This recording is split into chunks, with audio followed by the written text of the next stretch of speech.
the rest of the story. Oh, it was Henry's company, all right. It even bore his name. But in the business world, your investors own you. So Henry's investors owned him, and there were 5 of them, in fact, each of whom had put up $10,000 to get Henry's company started. You're the designer, they told Henry. You're the expert, and thus, in return for Henry's designs and expertise, his backers awarded him 1,000 shares of his own company stock, and then they stepped back and awaited results. But now here's the problem. In the past, everywhere Henry had gone, he had worked on his own projects on company time. Now he was doing it again. The company had his own name on it now, but as before, he was caught conducting personal business when he was supposed to be attending to corporate business.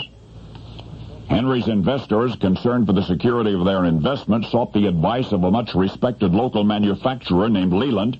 Mr. Leland agreed to visit Henry's company and assess the situation and make an appropriate recommendation, and he did. The bottom line result was that Henry was forced out of his own business. Now, if you think it's complicated up to here, it's going to get more complicated, but stay with me. His backers, forcing Henry out of his own business, gave him a $900 cash settlement on the condition that his designs stayed with the firm. Then they showed him the door. The company was promptly renamed, and that would have been that. But Henry, stung by this setback, was nevertheless more determined than ever to succeed in his field, the fledgling automobile industry. And 6 years later, in 1908, he presented to the American public the car that made him famous, the Model T.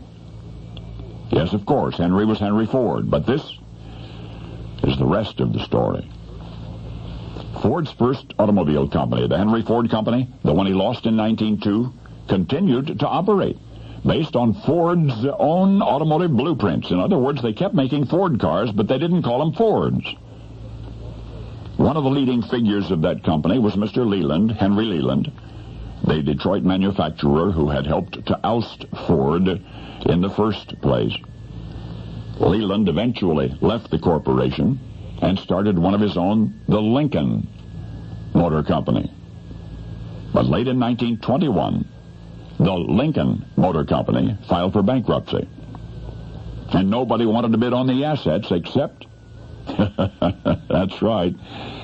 Nobody wanted the assets except Henry Ford. And there's something else that you may have guessed.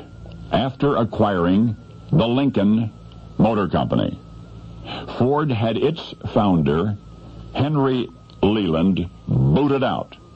And I mean rudely evicted from the premises, personal belongings and all. Fair play, Ford decided, because that's the way he had been treated by Leland. But the turnaround did not stop there, for when Ford's early backers, in league with Henry Leland, bounced him out of his company in 1902, they kept Ford's automotive design, but they changed the name of the Henry Ford Company to the Cadillac Automobile Company.